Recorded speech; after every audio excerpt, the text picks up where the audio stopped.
sa sumuporta at kami talaga ang isa din sa simula bakit nagiging president si tatay. Tatakbo siya. Pinapatakbo namin si tatay. About sa survey, doon ako naka-assign sa survey. Tapos, hirap kumbinsin ni tatay nung time na yon. Kasama ko yung mga barangay captains. Ayun, sila Mar, yun nandito. So, ginawa namin lahat pero ang tagal-tagal talaga namin makumbinsi si tatay. Sabi nga ni tatay one time, kasi ang daming nagko-comment doon sa survey namin, sabi ni Mar Masanggid.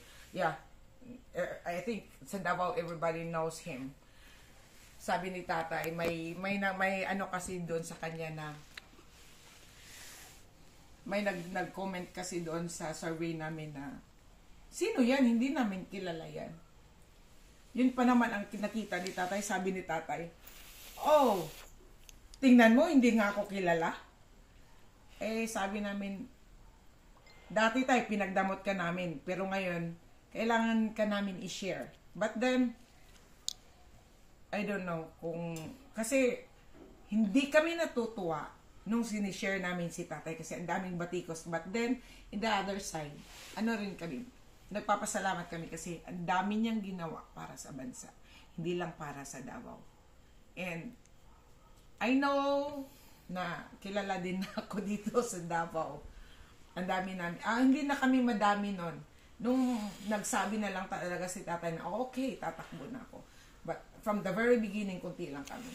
2 grupo pa pati. So, yun. Hindi ako mahiyang magsalita talaga na isa po ako sa nagsusumikap na magiging presidente si tatay.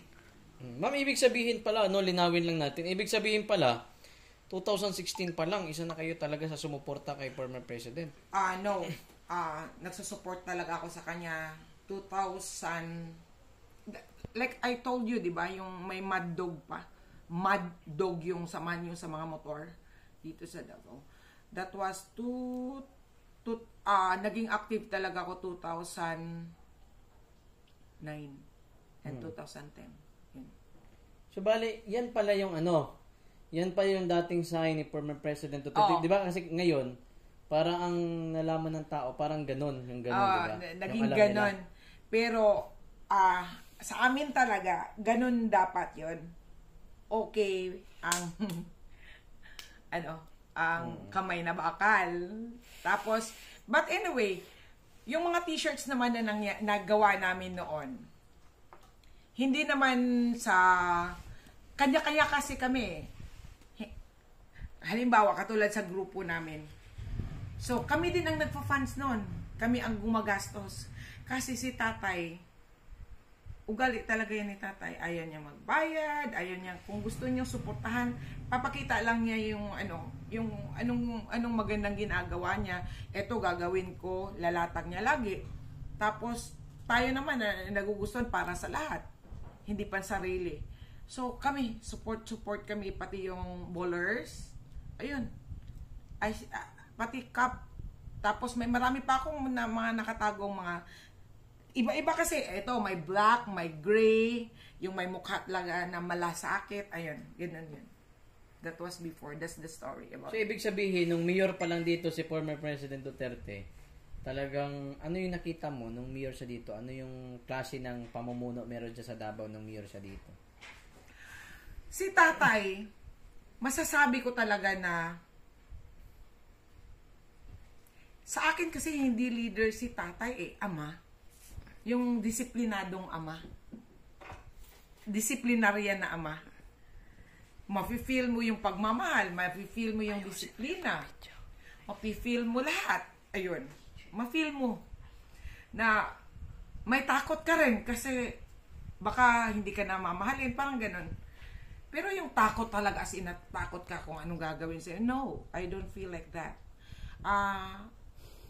Takot kami na madidismaya si tatay kasi alam namin yung ginagawa niya para sa amin. So parang ganun, ama talaga. It's not lolo. It's not kuya. It's not brother. It's a father. Father-like talaga siya. Sa akin. Okay. So, ma'am, total na laman na po natin yung katulad niyan, yung sign pala ng dating former president, ganyan mind pala. you, ang ganda ng, eto talaga, yung nakasulat sa likod dito, Nga pala, ano nakasulat dyan? kay tatay talaga to. Ayan, Tingnan basahin natin daw. nyo. Tingnan daw natin. The trouble with us and government is that we talk too much. Yun.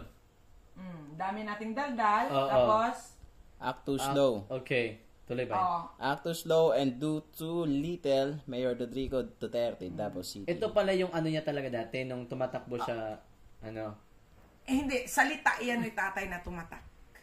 Even mayor pa siya that time, nung panahon na Mayor pa talaga siya this time. Kasi, sabi nga niya, ang problem kasi sa government natin, dami natin daldal. Tapos, kunti lang naman nagawa. Kaya, yung salita ni tatay na yun ang nagpapaano sa amin na patakbuhin natin ang presidente si tatay. Hindi naman si tatay talaga ang may ambisyon maging presidente, kami. Kasi, kung na-improve ang Davao, may improve din ni tatay ang buong bansa. Yes. Yun. That's the point. Hindi si tatay ang, patakbuhin ako, tatakbo. Hindi katulad nila Riza, na hihingi ng tulong dito, kita niya naman sa debate. Napakaano ni tatay.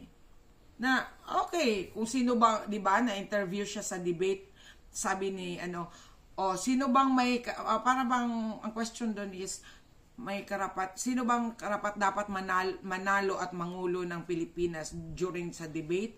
Alam niyo ang sagot ni tatay? Si Senador Miriam Defensor. Hindi kasi self-centered si tatay.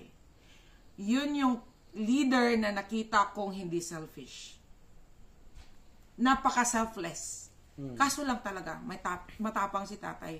Maganda din doon kasi na-disiplina lahat. Alam na yan, hindi ko na kailangan, I don't have to discuss everything.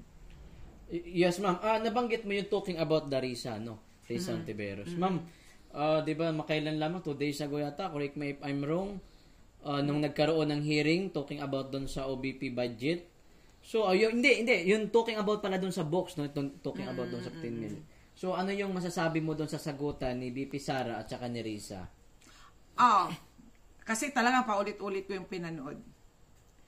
Si Inday kasi, hindi niyo mawari kung nagjo-joke, nagagalit, kasi malumanay, malambing magsalita talaga si VP. Yun yung karamihan. But then, si VP,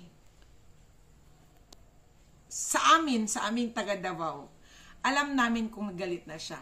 Nakikita namin yan sa noo. So, kumunot yung noo ni VP Sara, sabi ko, galit na to. Ang hindi lang maintindihan nun, kasi, very common kasi dyan sa bangayan na, eto, ilatag, bla bla bla. Kahit naman tayong mga viewers, nakakapagod yung pakinggan yung, eto yung budget, yung ganun-ganun. Tapos sabihin naman nila, sino ba may sabi na out of context? Ang layo daw ng sagot ni VP Sara. If you really think about it, hindi malayo. At kung matalino talaga yan si Risa,